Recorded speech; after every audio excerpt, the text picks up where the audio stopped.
Nous allons démarrer la troisième et dernière table ronde du webinaire. Juste avant la pause, nous avons eu le témoignage d'Action menée en petite enfance pour développer les compétences psychosociales des tout-petits. Et comme le disait Béatrice Lambois au tout début de ce webinaire, les CPS impactent la réussite scolaire, donc il nous semblait absolument essentiel de pouvoir donner la parole à l'éducation nationale, en considérant que la grande majorité des enfants entrent à l'école dès l'âge de 3 ans. Donc finalement, voilà, qu'est-ce qui se fait? Quelles sont les expériences sur le sujet? Comment les CPS sont investis dans les classes? Pour cela, nous accueillons Patricia Mandras, qui est inspectrice de l'éducation nationale de la mission innovation pédagogique et neuroéducation des services départementaux de l'éducation nationale du 78, donc dans les Yvelines, en Île-de-France. Bonjour Lucie. Bonjour Patricia. Je vais te donner la parole pour que tu puisses présenter tes collègues qui sont investis sur ce sujet-là et qui témoignent aujourd'hui, et qui vont du coup Oui, pouvoir nous expliquer comment voilà, l'éducation nationale, comment on peut se saisir travailler les compétences psychosociales en classe, à l'école, pour créer des conditions propices aux apprentissages et donner les outils nécessaires aux enfants pour les citoyens en devenir. d'accord. Donc je vais présenter Claire Le Galdono, qui est professeure des écoles maître formatrice dans les Yvelines sur la mission justement innovation. Qui a un DU de neuroéducation et qui travaille avec nous aussi la classe flexible, les compétences psychosociales. Nous avons aussi Christine Vary, qui est professeure des écoles enseignantes spécialisées sur l'équipe d'appui, qui travaille sur l'équipe d'appui aux écoles et qui se forme au CPS depuis maintenant de nombreuses années, puisque voilà, elle s'y intéresse avec Christine Andriès depuis de nombreuses années et elle est ravie aujourd'hui qu'avec le plan 2037, voilà, tous les enfants puissent du coup vivre dans un bain de CPS. Et puis nous aurons dans un troisième temps concrètement le témoignage de Magali Piquet, qui est directrice d'une école maternelle à Issou, l'école maternelle Plein Ciel, et qui a aussi en charge des élèves de petites sections et qui travaille avec eux déjà voilà, l'empathie et les CPS au quotidien. Alors, on va pouvoir passer la parole, Claire et Christine, et on va partager votre support de présentation. Je vous laisse la main. Il Merci. faut juste ouvrir vos micros, Christine notamment.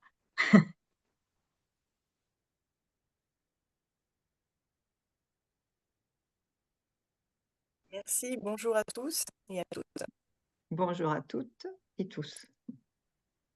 Donc, on souhaitait très brièvement vous présenter les différentes actions qui sont menées au sein de l'éducation nationale actuellement, justement pour développer les compétences psychosociales. Et voilà, on souhaitait partir sur des références que nous avons et que nous utilisons dans nos formations avec Christine, Catherine Guégan et Maria Montessori, pour ne pas les nommer, qui sont pour nous voilà, des des personnalités qui portent un petit peu toutes ces valeurs.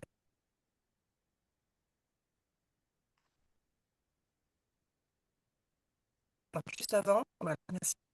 Brièvement, dans cette petite présentation, nous vous présentons comment nous parlons du cerveau à la fois aux enfants et à la fois à leurs enseignants. Nous prenons appui sur les documents que les associations, l'OMS, etc., peuvent nous indiquer concernant les violences éducatives et les conséquences, et nous en informons les enseignants et, si possible, les parents. Nous travaillons forcément les CPS au sein des classes et avec les adultes, ce qui nous permet de revoir au travers de ce prisme les postures des adultes, autant enseignants que AESH, ATSEM. Voilà, on essaie de porter ces connaissances au plus grand nombre afin de pouvoir faire évoluer tout le système et pas seulement que les enfants.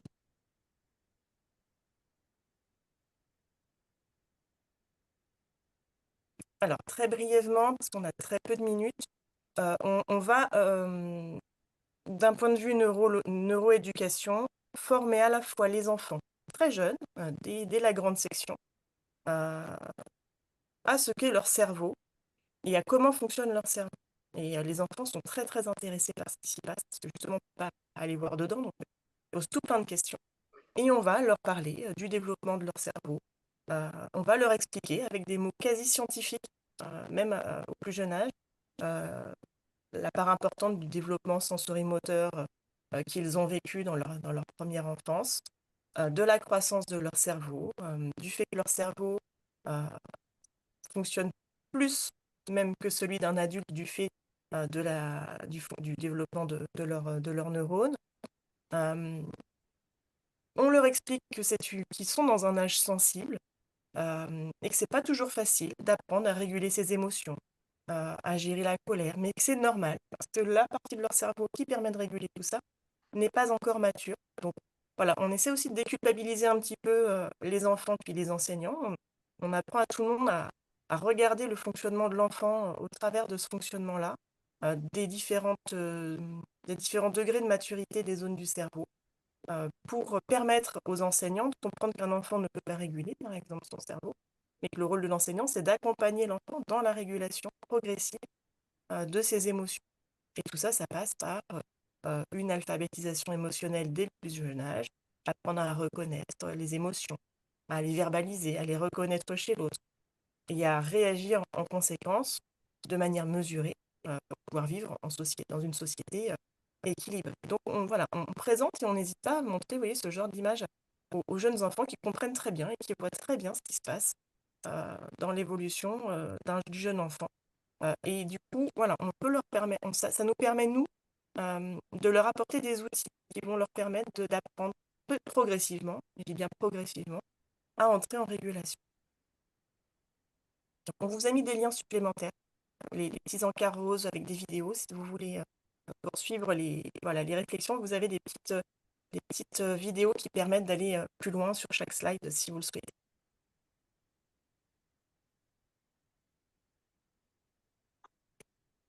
Christine, tu veux présenter les...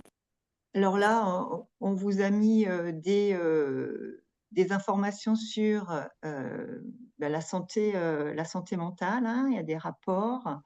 Et puis, on vous a mis aussi surtout une vidéo de Canotech, c'est en bas dans l'encadré en fait rose, hein, qui va justement parler des douces violences et des choses qu'on peut faire de manière tout à fait conditionnée ou inconsciente et qui peuvent avoir des conséquences après sur le développement de l'enfant.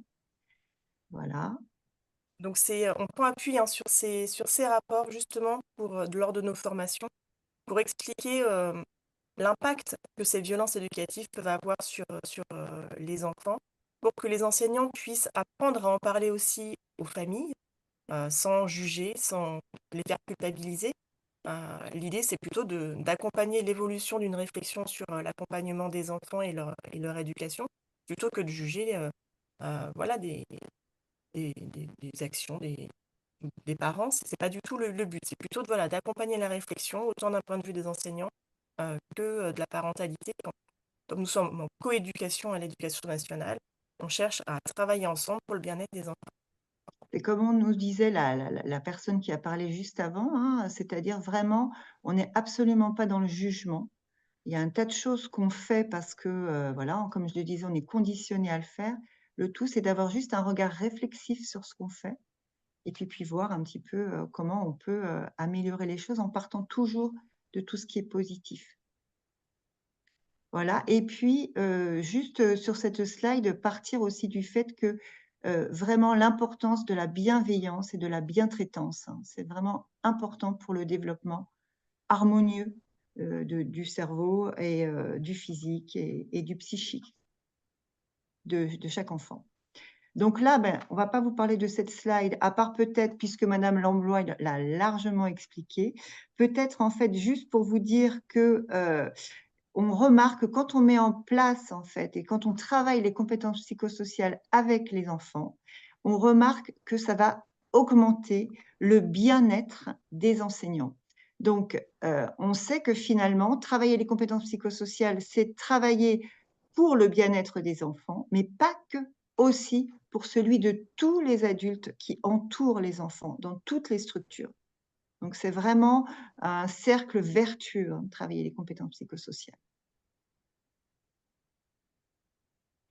Et puis là, on vous a mis donc, en fait, les 3 catégories, dont on vous a parlé, hein, avec bien évidemment, les premières compétences pour les petits, en tout cas comme vient d'expliquer Claire, hein, puisque c'est vraiment il va s'agir d'apprendre à réguler ses émotions, hein. On sait que les enfants vont commencer à bien les réguler à partir de 6 ans, voire plus, hein, pour certains. Mais en tout cas, on sait que les compétences émotionnelles vont vraiment surdéterminer finalement, la réussite scolaire. Donc c'est vraiment important de parler de ces émotions et nous, dans les classes, hein, on voit de plus en plus d'enseignants qui travaillent sur les compétences, sur les émotions et ce, dès la maternelle, hein. Il faut savoir qu'on a une enseignante qui travaille, en classe passerelle, donc avec des enfants de 2 ans et qui travaille avec des mascottes sur justement les émotions. Qu'est-ce qui se passe dans mon corps? Comment je fais quand je suis en colère?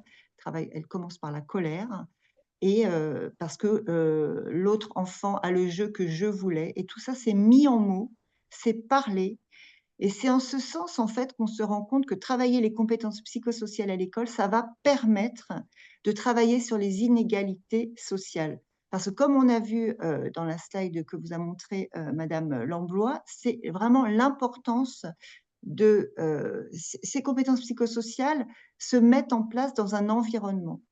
Il y a des environnements actuellement en France qui sont extrêmement porteurs pour le développement des compétences psychosociales. Nous, quand on va dans les classes, il n'est pas rare, hein, en élémentaire, de voir des enfants qui nous expliquent que eux, quand ils sont énervés, ils se mettent un petit peu en retrait, ils font 3 respirations. Avant les évaluations, ils respirent 3 fois de manière abdominale pour pouvoir être détendus, pour pouvoir faire l'évaluation. Et puis, il y a des enfants qui sont heu, qui sont pas du tout dans la régulation émotionnelle et qui vivent les émotions comme ça, sans pouvoir les réguler. Donc c'est vraiment important de travailler ça à l'école pour apporter cette compétence-là à tous les enfants de France et d'ailleurs. Donc les compétences cognitives, c'est vraiment travailler sur tout ce qui va être confiance en soi. On va beaucoup travailler sur les forces, sur les talents. À l'école maternelle, on travaille avec des carnets de réussite.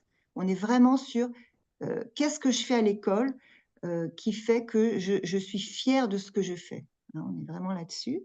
Et puis après, dans tout ce qui va être social, on va voir d'ailleurs un extrait juste après d'une collègue qui met ça en place avec ses élèves sur les, compétences psychosociales, le social quand en fait j'ai des difficultés, par exemple, avec un camarade, des difficultés relationnelles, comment je fais pour gérer un conflit? Tout ça, c'est déjà travaillé dès la maternelle.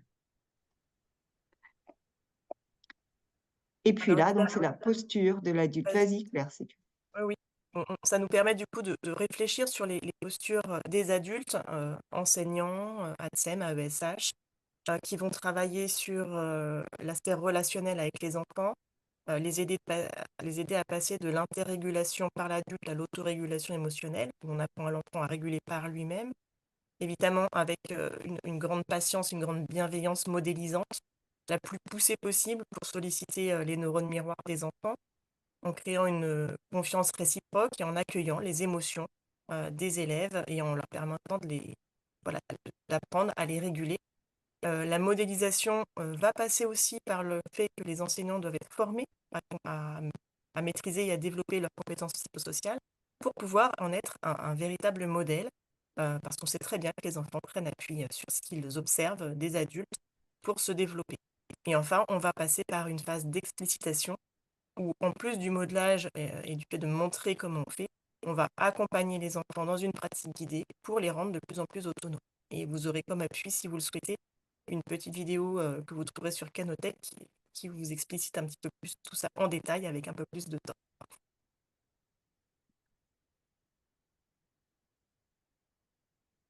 Alors, cette slide résume un petit peu nos différentes actions de formation. Patricia, tu veux les présenter? Oui, alors on va résumer les différentes actions qui sont mises en place au niveau ministériel et plus particulièrement départemental.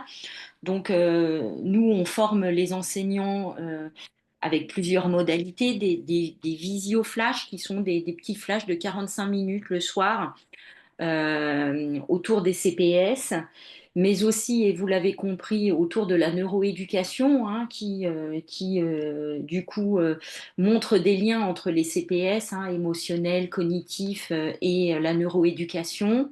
Des partages de pratiques, comme voilà, vous allez en vivre une avec Magali Piquet, et des accompagnements individuels sur le terrain, c'est-à-dire que des enseignants nous font des demandes d'accompagnement et nous allons, donc Christine, Claire et d'autres, observer la classe et après travailler individuellement avec l'enseignante. Cette année, nous avons également créé la BBB, donc la Brigade Bien-être et Bien Apprendre, où on vient en masse, donc nombreux sur un établissement, pour décharger du coup les enseignants des classes. Donc on propose des ateliers autour des compétences psychosociales, de la neuroéducation et de la classe flexible aux classes et aux enfants, pendant que les enseignants du coup sont déchargés de classe et sont formés aussi sur une matinée ou une journée aux compétences psychosociales et à la neuroéducation. Après, on a des ressources plus institutionnelles avec le programme Nouna, qui est une petite mascotte qui nous permet de travailler l'empathie. Et puis, vous verrez sur Eduscol, maintenant sont sortis les 3 kits empathie avec des actions voilà, que nous développons petit à petit en classe. Nous avons également, dans le cadre de la mission du coup innovation, pu inviter des personnes, des chercheurs, donc Christophe Marsollier, Christelle Gavori qui est plutôt psychologue, Steve Masson, Natacha Dangouloff ou Laura Nicolas qui du coup aussi ont exposé voilà, leurs analyses, où en est la recherche par rapport au CPS et à la neuroéducation.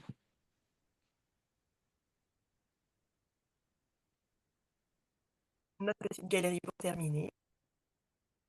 Comme ça, nous vous laissons la place pour la suite. Oui, merci mesdames.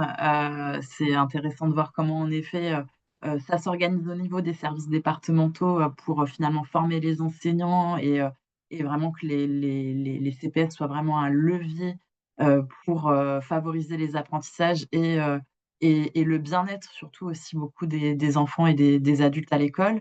On vous propose maintenant, alors pour ceux voilà, pour les spectateurs, je vois déjà qu'on va déborder un peu. Là, je pense qu'on peut compter à peu près 10 minutes de retard sur le webinaire, parce que là, on a l'interview du coup de Magali Pliquet qui est présente dans la visio, mais qui a enregistré au préalable cette interview.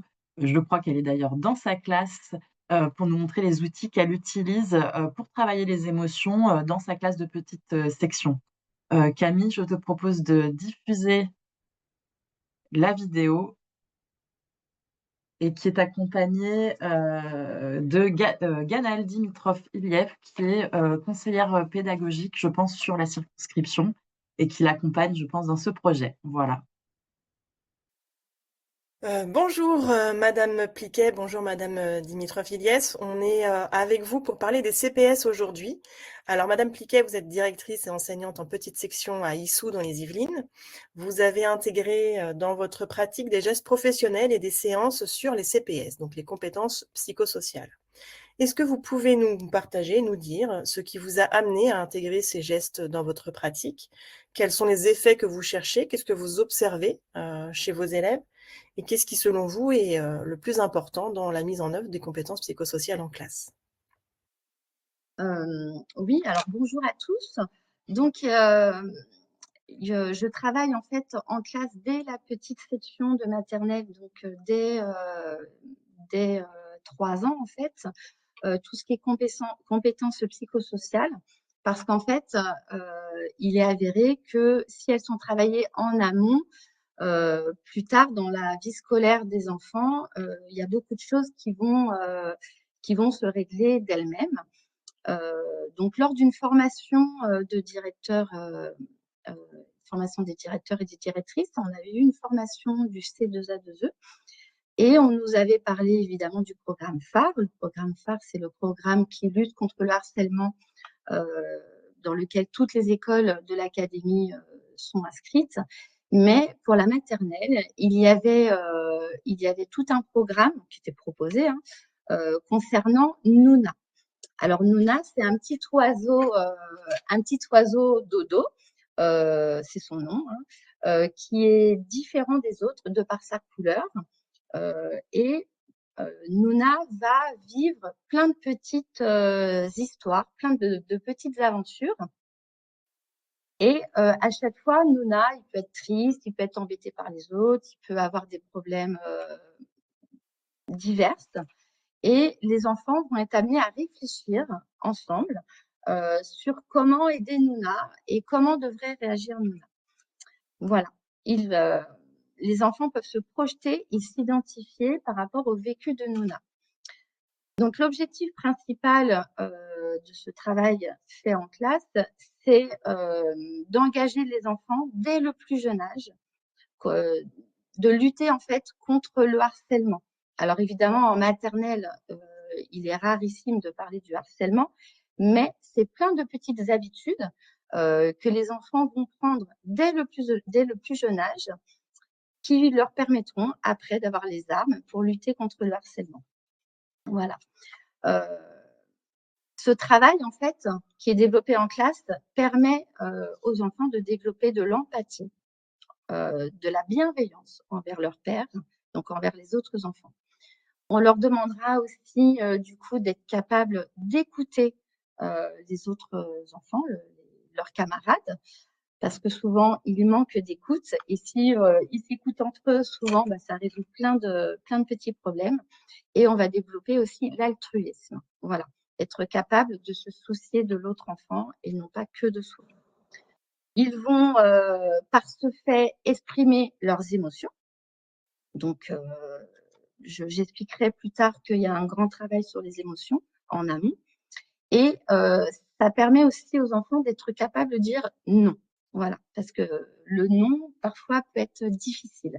Voilà, on attend souvent d'eux qu'ils disent oui, qu'ils obéissent, mais parfois, dans certaines situations, il faut que les enfants osent dire non. Et ça leur permettra également de différencier le bien du mal. Voilà, ce qui est important parce que c'est un apprentissage de savoir que ce qu'on fait est bien ou ce qu'on fait est mal. Et comment réparer si on a fait quelque chose de mal. Voilà. Donc, dans un premier temps, au sein de ma classe, je travaille en fait sur les émotions. Il faut absolument que les enfants puissent exprimer leurs émotions, mais pour les exprimer, il faut qu'ils aient connaissance du vocabulaire, voilà, du ressenti. Donc, au début, on part sur ce travail, cet ouvrage. On le lit, on étudie les personnages. Donc, il y a des petits personnages. Alors, leur préféré, c'est celui-ci, la joie et le rose, l'amour. Voilà. Donc, on nomme les émotions, on vit les émotions, on théâtralise les émotions. Voilà. Chez les petits de 3 ans, tout passe par le corps, comme vous savez. Et le fait de théâtraliser, de marionnettiser les petits personnages, ça les fait parler et ça fait évoluer les enfants. Une fois que le travail sur les émotions est effectué en classe, donc ça c'est très long, parce qu'il y a aussi du travail sur tout ce qui est pictogramme. Il y a un grand travail du coup en classe, un long travail surtout par rapport à tout ce qui est émotion, être capable de se repérer et de dire le ressenti. Voilà, c'est très important.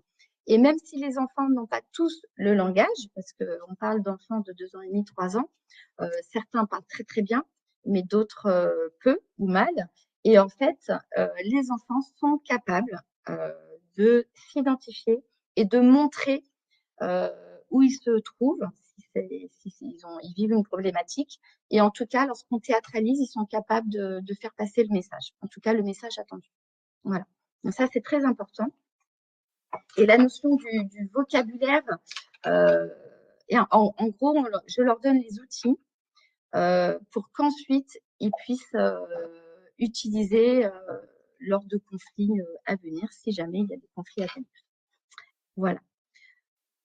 Une fois tout ce travail sur les émotions, c'est là où on commence à aborder, c'est ça, le personnage de Nouna. Tout à fait. Alors, comment vous l'abordez, ce personnage? Alors, le personnage de Nouna, alors moi, je fais d'une certaine façon, il peut être abordé, alors, sur le site, avec les petites lettres. Voilà. Sur le site, en fait, on retrouve toutes les petites lettres de Nouna. Donc, ça explique le personnage, ce qu'il vit. Moi, je sais que j'utilise principalement certaines lettres, par exemple, une lettre sur le partage, que vous pouvez retrouver en ligne, où en gros, Nouna, elle vit une situation où elle était en train de jouer avec une petite voiture et rouge, très important, la voiture rouge, et un enfant vient lui prendre sa voiture sans lui demander, il lui arrache des mains.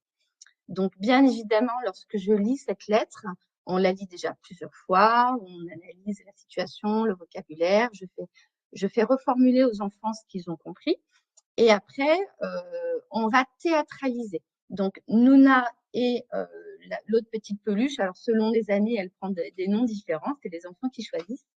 En fait, donc la petite copine, elle va venir arracher la voiture de Nouna et donc forcément, Nouna, elle est triste. Donc là, on reparle des émotions.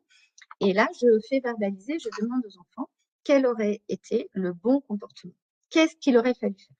Donc en fait, il y a des enfants qui ils sont capables, ils sont capables de dire il aurait fallu demander s'il te plaît, mais aussi il aurait peut-être elle aurait pu demander de jouer avec Nouna. Donc soit lui prendre, soit de partager. Et en fait, on refait plusieurs fois cette même situation. Et quand je dis plusieurs fois, c'est sur plusieurs semaines. C'est pas tous les jours non plus, mais c'est de façon régulière. Et une fois que Nouna et la petite peluche ont théâtralisé, voilà, je fais théâtraliser des enfants eux-mêmes. Donc les enfants jouent avec une petite voiture. Un autre enfant, je leur explique que c'est pour de faux. Un autre enfant vient arracher la voiture. Et là, on explique que c'est pas bien, que l'enfant est triste. Et voilà. Donc c'est vraiment un travail sur les émotions et la prise en compte du mal qu'on peut faire à l'autre. Voilà. Et comment sont choisies ces petites histoires? Alors en fait, c'est par rapport au vécu. Les petites histoires sont, en fait, il se passe tellement de choses dans la journée de classe qu'il suffit simplement de rebondir sur ce qu'on a vu, sur ce qu'eux ont vécu, et pouf, on reprend ce qui s'est passé et on met des mots en fait sur quel aurait été le bon comportement, la bonne situation à adopter. Voilà. En fait, c'est des petits débats philosophiques adaptés au maternel. Voilà, ça s'appelle en fait en élémentaire, on appelle ça des débats philosophiques, mais ça peut être mis en place dès la petite section. Donc en fait, ce travail-là, il est mis moi je suis maîtresse de petite section, mais en fait, mes collègues de moyenne et grande section le font également au sein de leur classe, puisque l'objectif, on pourrait s'arrêter là, mais l'objectif c'est de poursuivre. On ne s'arrête pas là, on poursuit en fait avec ce qu'on appelle les messages clairs. Les messages clairs. Nouna, en fait, son objectif, c'est c'est un outil pour lutter contre le harcèlement. Mais grâce à Nouna, on va développer les messages clairs. Et les messages clairs, c'est quand un enfant vit une situation dérangeante pour lui, qui peut être non dérangeante pour d'autres, mais dérangeante pour lui. En fait, l'enfant peut mettre en place un message clair. Alors, le message clair, ça permet en fait d'évoquer, d'oraliser ce qui n'a pas été. Et ça permet à l'autre enfant qui a fait du mal, si on peut dire, des fois c'est pas du mal, mais c'est qui a mis la situation dérangeante, de prendre en compte ce qu'il a fait. Et il y a tout un procédé, il y a une structure du message clair qui est apprise au sein de toutes les classes. Et ça permet de dédramatiser tous les petits conflits. Et on se rend compte en fin d'année, même en cours d'année, parce que chez les grands, ils l'ont déjà vu depuis la petite section et la moyenne section, ça permet que plein de petits conflits qui d'habitude étaient réglés par les adultes, parce que les enfants n'avaient pas les armes justement pour pouvoir se défendre, mais se défendre de façon bienveillante, pas avec les poings. Ça permet aux enfants d'oraliser et d'expliquer ce qui ne va pas. Et en général, l'enfant qui a été embêtant, qui a embêté l'autre, s'excuse. D'ailleurs, ça fait partie de la structure du message clair. On peut peut-être faire un message clair Oui, que très ce soit clair. Pour que ce soit clair. Absolument. Alors, donc tu me prends, tu joues Gaëlle avec la petite peluche et moi j'arrive et je te prends la peluche sans te demander. Voilà, tu es donc Je suis en colère. En Je colère. suis très triste. Voilà. Parce que Donc, c'était ma peluche. donc, en fait, Gaëlle, tu as le droit, puisque tu vis une situation qui à tes yeux est injuste, tu as le droit de venir me voir pour me faire un message clair. Donc, je pose la main. Ça, c'est C'est important. important. Le contact physique est très important, puisque c'est un échange en fait. On s'ouvre à l'autre. Voilà. Je vais te faire un message clair. Oui, Veux-tu bien m'écouter? oui, je t'écoute. Donc les enfants verbalisent. Tu m'as pris ma peluche jaune. Oui, Je me suis sentie en colère. oui, Je voudrais que tu arrêtes de me prendre cette peluche et que tu me la redonnes. d'accord. Je vais arrêter de te prendre la peluche. D'accord. Voilà. Et chez les petits, même en moyenne section, en fait, je rajoute un petit plus, c'est-à-dire que s'ils le souhaitent, ils peuvent se faire un câlin. C'est-à-dire que en général, les petits conflits se finissent comme ça. Voilà. On accepte l'excuse de l'autre et c'est vraiment, c'est physique en fait. Et souvent, ils repartent ensemble, ils jouent ensemble, ces enfants-là. C'est plein de petites situations qui étaient avant ce système, qui était pas chronophage, mais les enfants n'avaient pas les moyens en fait de communiquer entre eux par rapport à ces difficultés. Voilà. Et grâce à ça, ils deviennent vraiment autonomes.